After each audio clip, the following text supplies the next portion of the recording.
Hey guys, this is Megan from You Go To Be Kidding. We are still on donkey baby watch. I want to show you some garden update footage. We've been slowly working to plant some things, and as everything starts to come alive, it's always fun to see things pop up. Right behind me you can see one of my herb troughs. Whew, the sun is bright. And so I'll show you that, and then I'll walk you into my garden.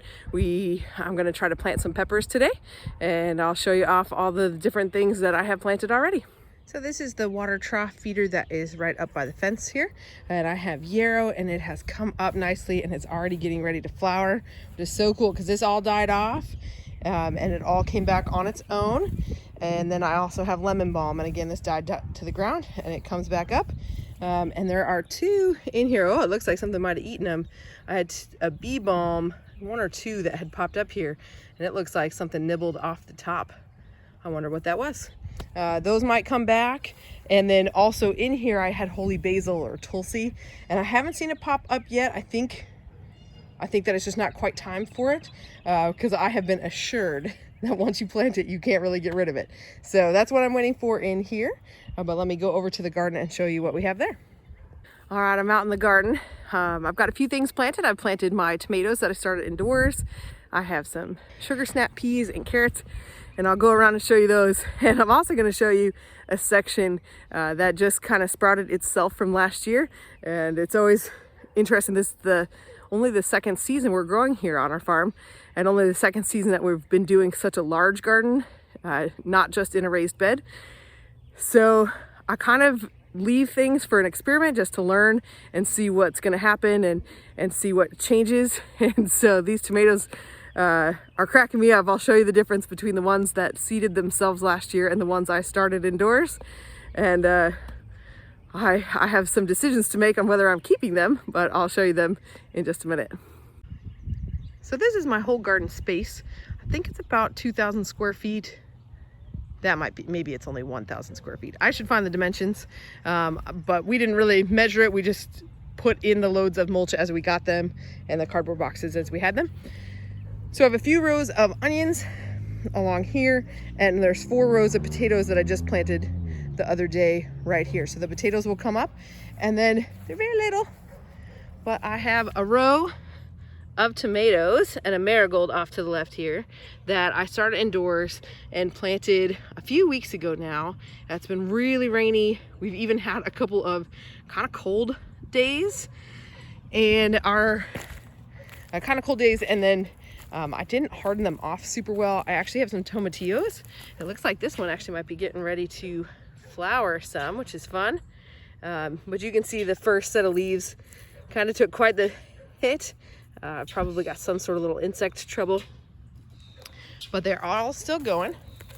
I have tomatoes. This one's actually looking pretty strong. You can see the first leaves have really struggled, and I'll actually probably clip those off, but then the new leaves coming in, they are growing. And then I kind of offset to the back a second row of tomatoes that goes down here, and I've got a big peach tree in the back, and Mr. Kitty's come to visit. Hey buddy. All right, so then panning over, this is a section of garden that I have not yet like raked up to kill all the weeds. So there's a bunch of weeds in here. There's some grasses and some clover, but if you'll take a look, most of these are these big, gorgeous, lovely tomato plants that sprouted up on their own. At the end of last season, we let the chickens in here and they would have scratched everything all around. And this is what I have, a whole patch. And we would have removed some here. My son Caleb came in and kind of dug some up to give us some space. But this is quite the patch I've got going here. So I've come around back to the end, and you can see behind me carrots and some sugar snap peas that are on the poles there. They're kind of blend in with the tomatoes. But I haven't dug up all those tomatoes yet because I am thinking that I might actually save some of those. We planted almost all cherry tomatoes last year.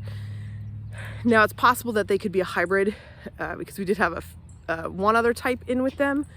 But I definitely want to let a couple of them grow to see, what they look like this year. But I've started some of my own indoors because I wanted to try the little tiny champagne bubble ones and some larger I think I have some crimson sprinters and a couple different varieties just for fun. So I'm kind of in this decision fatigue. Should I get rid of all those tomatoes? Obviously I can't leave them all, but not sure which ones I should get rid of or try to plant and how many I can fit in the garden. So it's an interesting problem to have, but I still have time to make that decision. And then I've got my carrots behind me. They have come in really nicely and I'm excited about those. It's always interesting how many come up and how many don't. And there's actually some tomatoes mixed in there too. And as long as the tomatoes don't get too big and don't start shading them out, I'm actually gonna leave them. So we'll kind of see how that goes. Again, I just love to experiment. I don't know a lot. And so I just try things and see what happens and kind of hope for the best. So something else I am trying this year, I have a big comfrey plant near my house. And I was told that comfrey spreads by root cuttings. So I took a little kind of shoot of it and made two pieces, kind of two root pieces. So obviously I planted one here and another comfrey there. And I actually planted these out here early last fall. And then the chickens, they had started growing, they had leaves on them. Then I let the chickens in the garden and they scratched them all up. And I knew that they were supposed to come up, but I wasn't sure. I had lost track of even where I'd planted them because they were totally gone. And here they are, they popped up. And comfrey, it doesn't spread. So it makes a great border. It gets these big leaves and can shade out other weeds. But it won't spread, but it also is kind of hard to remove. So if I were to try to dig this up, if I leave any portion of the root, it'll continue to grow back on me, which I'm okay with. This is a border along the edge of my garden. And as you can see, it's trouble to maintain it and to keep it weed eaten. So if I could get some comfrey that is really pretty, has some purple flowers on it, that'll be a lot of fun to have in my garden along the edge and hopefully won't be trouble. It should not creep into the garden. So I have two other sections of my garden. I have that small herb planter I showed you first and the full garden. And then I have this section here. This is a south facing brick wall we have, and there was a little planter kind of set up here. So I'll show you what I have planted. And then we have the front section with our blueberries and strawberries and our other water trough that we're trying to grow some herbs in. This is one of the best sections because these are fig trees. We have a fig tree that we actually had in a pot for years at the other house, and we would bring it inside for winter because it can be cold sensitive, but this is a slightly hardier version than some others. I believe it's a Celeste fig is what that one is. And so we decided to get it in the ground. This south facing brick wall we figured would keep it nice and warm, and it has. And there's another cutting of it right here. And then we bought another, I think this is a brown turkey, but no, it's not. We bought it at the Homesteaders Conference and I can't remember what type it is. Maybe an Olympia.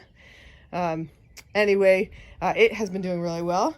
I found some irises along my fence line last year and transplanted some in here just kind of haphazardly.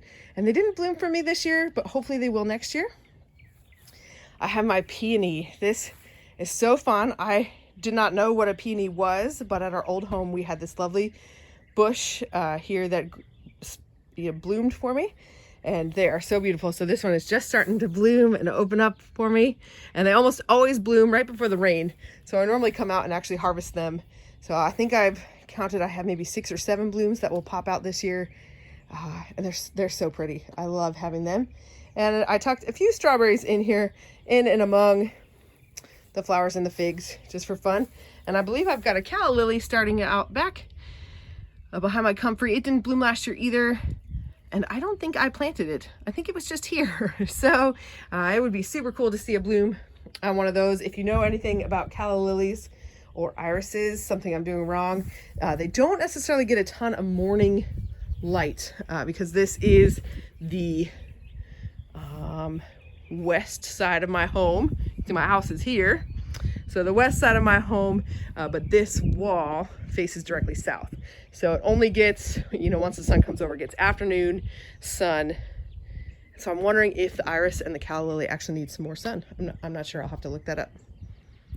All right, this is the last section of my garden.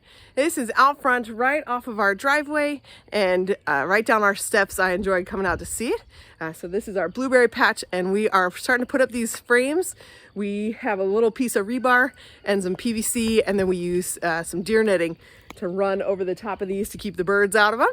And then you can see the water trough planter, and we actually have some strawberries behind. Now here are my herbs. I have calendula growing, lemon thyme. I'm trying to plant some German chamomile. I have rosemary and actually some lettuce.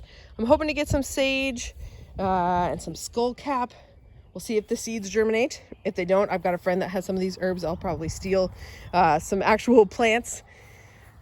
I planted some flowers down there. I think they're called dragon's tongue, but I don't know their official name. And I'm hoping that they will grow up behind this planter and between the chain link fence and the planter and kind of spread into the blueberry patch to give some beauty there.